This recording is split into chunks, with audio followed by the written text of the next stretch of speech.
স্বাস্থ্য সেৱা সম্পৰ্কে আমাৰ সমাজত বিভিন্ন ধৰণৰ ভুল ধাৰণা আছে আৰু শিশু স্বাস্থ্য সেৱাৰ ক্ষেত্ৰত এনেকুৱাটো আৰু অন্য বহুতো ধৰণৰ বিভিন্ন ভুল ধাৰণা আমাৰ সমাজত আছে যিবোৰে এনেধৰণে শিপাই তুলিছে যে বহুতো ক্ষেত্ৰত সহজভাৱে বুজাই তোলাও আচলতে অসম্ভৱ হৈ পৰে। এতিয়া আমি আজি ঠিক তেনেধৰণে 4টা সমস্যাৰ বিষয়ে কথা পাতিম। আপোনালোকে ভিডিঅ'টি প্ৰথমৰ পৰা শেষলৈকে চাই থাকিব যাতে মই গোটেইখিনি সমস্যা সহজভাৱে আপোনালোকৰ ওচৰত উপস্থাপন কৰিব পাৰোঁ। তাৰ আগতে যদি আপোনালোকে মোৰ ইউটিউব চেনেলটো এতিয়াও ছাবস্ক্ৰাইব কৰা নাই অনুগ্ৰহ কৰি ল'ব। এতিয়া আহিছোঁ আমি মূল সমস্যাৰ বিষয়ে। প্ৰথম কথা যে এনেকুৱা এটা কথা এতিয়া সমাজত প্ৰচলিত হৈ আছে যে কেৱল মিঠা বস্তু খালে ল'ৰা ছোৱালীৰ নাইবা ডাঙৰ মানুহৰ পেলুৰ সমস্যা হয়। আপোনালোকে কি ভাবে এই কথা কমেণ্ট বক্সত জনাব। এতিয়া আপোনালোকে স্ক্ৰীনখনলৈ ভালদৰে মন কৰিব, য'ত মই ঘূৰণীয়া কৃমিৰ জীৱন প্ৰক্ৰিয়াটো অতি সহজভাৱে বুজাবৰ কাৰণে চেষ্টা কৰিছোঁ। ইয়াতে 7টা পইণ্ট দি আছে, গোটেইখিনি আপোনালোকে মন কৰিব নালাগে, প্ৰথম 4টা পইণ্টলৈকে মন কৰিব। Point number 1, matured adult worms in small intestine, অৰ্থাৎ মানৱ শৰীৰৰ ক্ষুদ্ৰান্তত সাধাৰণতে মেচিউৰ্ড যিকেইটা আমাৰ পেলু থাকে সেইকেইটাই যেতিয়া কণী পাৰিব, এই কণীকেইটা আমাৰ শৌচৰ লগত ওলাই আহে। এতিয়া যদি এডাল্ট মানুহ এজনে মুকলি ঠাইত শৌচ কৰে নাইবা এটি শিশু যাৰ ইতিমধ্যে পেলুৰ প্ৰব্লেম হৈ আছে তাৰ শৌচটো মুকলি ঠাইত পেলাই দিয়া হয়, তেতিয়া বতাহ বা মাখিৰ দ্বাৰা বীজাণু ইতিমধ্যে বিয়পি পৰিছে।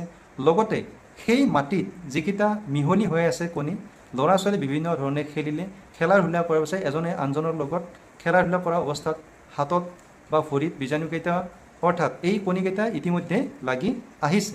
এতিয়া হাত নোধোৱাকৈয়ে যদি শিশুটোৱে কিবা বস্তু এটা খাই দিয়ে নাইবা নখকেইটা ভালকৈ চাফা কৰা হোৱা নাই, তো তেনেকুৱা ধৰণত সেইকেইটা কণী আকৌ মুখৰ ভিতৰলৈ গৈ এই প্ৰক্ৰিয়াটো আৰম্ভ হৈ থাকে। সেইকাৰণে এই প্ৰক্ৰিয়াটো ফিকো অৰেল ৰুট অফ ট্ৰেন্সমিশ্যন বুলি কোৱা হয়, অৰ্থাৎ শৌচৰ পৰা মুখেৰে গৈ হোৱা এক সংক্ৰমণ।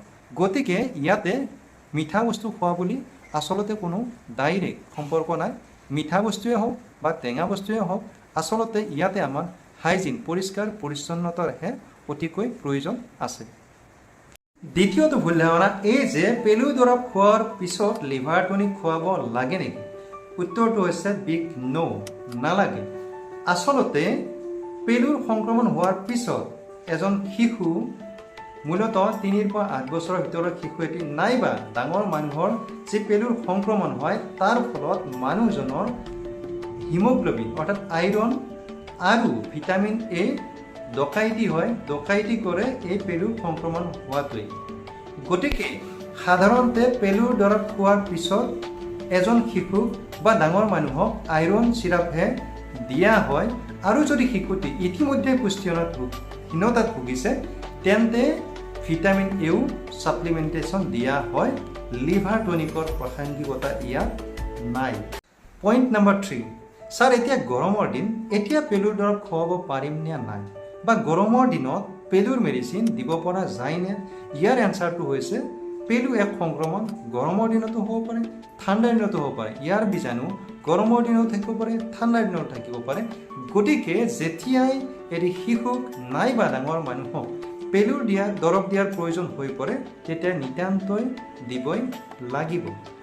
এতিয়া আপুনি হয়তো এই ধৰণেও সুধিব পাৰে প্ৰশ্নটো যে ছাৰ এইখিনিলৈ বুজি পালোঁ যে তেন্তে কিছুমান মানুহে কিয় ভাবে যে গৰমৰ দিনত দিব পৰা নাযায়? ইয়াৰ উত্তৰটো হৈছে গৰমৰ দিনত সাধাৰণতে ডায়েৰিয়াৰ সংক্ৰমণ অলপ বেছি হয়।